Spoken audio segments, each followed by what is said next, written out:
Magandang araw mga kaibigan. Bigyan natin ng reaction opinion itong post ng Masang Pilipino. Title, 71% ng mga Pilipino nasisiyahan sa pagganap ng Kamara ayon kay Representative Kong Hon. Lumabas sa survey na 71% ng mga Pilipino ang kontento sa House of Representatives, isang indikasyon na may konkretong serbisyong nararamdaman sa mga komunidad. Ayon kay Representative J. Konghon, higit ito sa perception at sumasalamin sa aktwal na presensya ng mga mambabatas. Ibig sabihin, may pinahahalagahan ng publiko ang nakikitang resulta kaysa sa mga pahayag lamang. Ito ang sabi niya. The 71% satisfaction rating shows that beyond national perception, our constituents feel the presence and service of the representatives in their daily lives. Isinagawa ang survey noong March 10 to 17 sa 1,455 respondents kasabay sa pagtutok sa impeachment complaint laban kay VP Sara Duterte. So, ang tanong ko dito is, sino ang nag-survey? Hindi nakalagay. So, alanganin ako, itong post na ito, hindi ako naniniwala. Kasi, madaling magsalita ng ganito. Kailang, anong source mo? Kung galing sa apat na credible na survey group, pwede akong maniwala. Example, SWS, Pulse Asia, Publicus Asia, at saka WR Numero. Kung ito ang nag-survey, most likely, malapit sa katotohanan. Yan ang aking obserbasyon. Kailan kung iba, example, Okta, Tanjiri, RP Mission Development Incorporated, marami pang ibang survey group na wala. So, huwag po tayong maniwala sa mga ganitong survey. Okay, tingnan natin ang reaksyon ng taong bayan. 11,000 ang nag-react, 9,900 ang tumatawa, 283 ang galit, 1,300 lang ang nag-like. So, anong ibig sabihin nito? Nasa 10% lang ang naniniwala sa survey na ito. 90% tinatawanan. Kasi, kung ako inyong tatanungin, Puera de los Benos, may mga ilan-ilan din na mga matitinong kongresista. Example, Congressman, mauna tayo sa mga Gen Z. Congressman Leveste, Barsaga, Paolo Marcoleta, Eli San Fernando, yan, mga Duterte, tatlong kongresistang Duterte, Congressman Ungab, Congressman Egay Erese, Congressman Toby Chanco, then mga ilan-ilan pa, hindi ko na mapangalanan. Okay ako sa mga kongresistang ito, but sa aking obserbasyon, karamihan, wala na akong kabilib-bilib. Lalo na, itong nandyan sa Committee on Justice. Ang ginawa nila is Sarsuela. Ang ginawa nila is,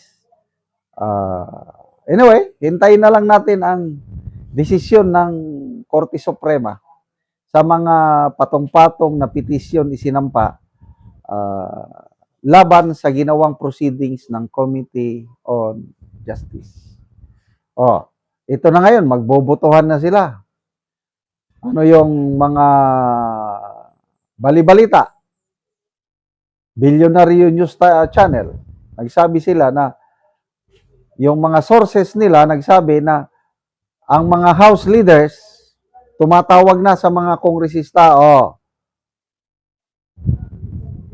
Suportahan nyo ang impeachment at release kagad ang inyong mga pondo. Pag hindi nyo suportahan, bahala kayo, walang pondo. Ganon daw ang kalakaran. So ano ba yon? Serbisyo ba yon? Yung GAA, budget ng 2026, pera ng taong bayan yan. Hindi pera ng mga kongresista o mga house leaders. Eh bakit parusahan nyo ang taong bayan? Kung ang isang kongresista, example, nung last year, si Congressman Richard Goma, hindi siya pumirma sa impeachment. Tapos sabi niya, bahalang, wala tayong pundo. Basta ang inyong kongresista, may prinsipyo. Ganon. Yun ang mga may prinsipyo yung kongresista. Yung mga hindi pumirma last year, wala silang natanggap. So, ang bali-balita is ganon din ang ginagawa ngayon. So, I just hope na si Congressman Goma Gomez, ganon pa rin ang paninindigan niya. Nagsabi na sino bang mga nagsabi? I think Congressman Libeste, sabi niya, hindi ako pipirma. Yung mga binanggit kong kongresista kanina, hindi pipirma yan. Yan ang mga may prinsipyo. But sa tingin ko, marami ang pipirma. Kasi, nasasayangan sila sa pundo. Kaya lang, naniniwala ko sa sabi ni Congressman Bong Sontay na marami siyang nakakausap na kongresista na ayaw nilang suportahan ang impeachment. Kaya lang natatakot sila na hindi ma-release ang kanilang mga pundo, kaya mapipilitan silang pirmahan na lang. So, may tiwala ba kayo sa Kongreso? Ako wala na. Sabi na 71%, so be it. Pakita nyo, sinong nag-survey? Kung hindi, yung apat na sinasabi ko, wala yan. Mind conditioning lang yan. Salamat mga kaibigan sa inyong pagsubaybay sa channel na ito. Nakakatulong kayo ng malaki sa tribong Talandig ng Bukidnon dahil ang sweldo natin sa channel na ito is pantulong sa tribo. Namimigay tayo ng libreng yero at pako para makapagpatayo sila ng mas maayos na tirahan. Panoorin ninyo ang video na ito. Karon ni anak ko diri sa gipatindog nga balay sa natabangan na Mugyero. So muna ni ang iyang pag-aatopan karon. O karon mo na ni ang yero nga among gihatag nga ilang iatop karon.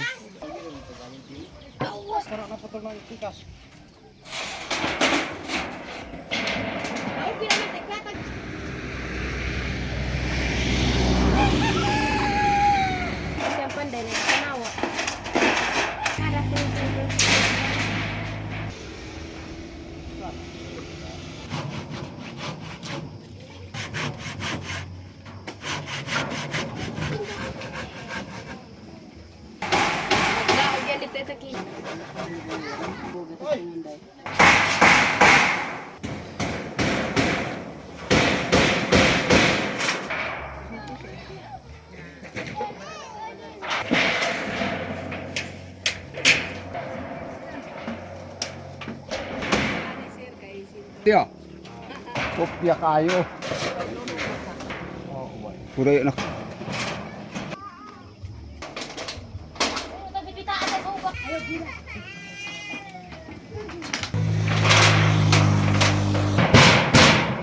Og karon managid sa pag-atop ang gitabang nga yero. Makita yun nato nga maayo na gyud kay natopan na ang gipatindog nga balay. Oh, di. Tag tanan. Salamat kay sa Ginoo kay tagaan mig sinog langsang. Og salamat po kayo kay dako na kadigtabang sa mua. Nga pamilyado na ko. Uy. So kuan ka nang asa man ka karon ka puyo? Nako diri sa akong ungangan. Nakig-ipon lang kag balay. Oo, so karon pagid ka na kabalay. Oo. Ipon na ko diri mga puyo na po ko sa akong bago nga balay. So bago pa gyud ka. So pila na ka tuig nga nakikipon ka sa imong ugangan? Dugay-dugay mga bulan na po kay balik-balik ba ko dre. So ga wa na gyud dugay-dugay na gyud. Oo, so salamat kayo.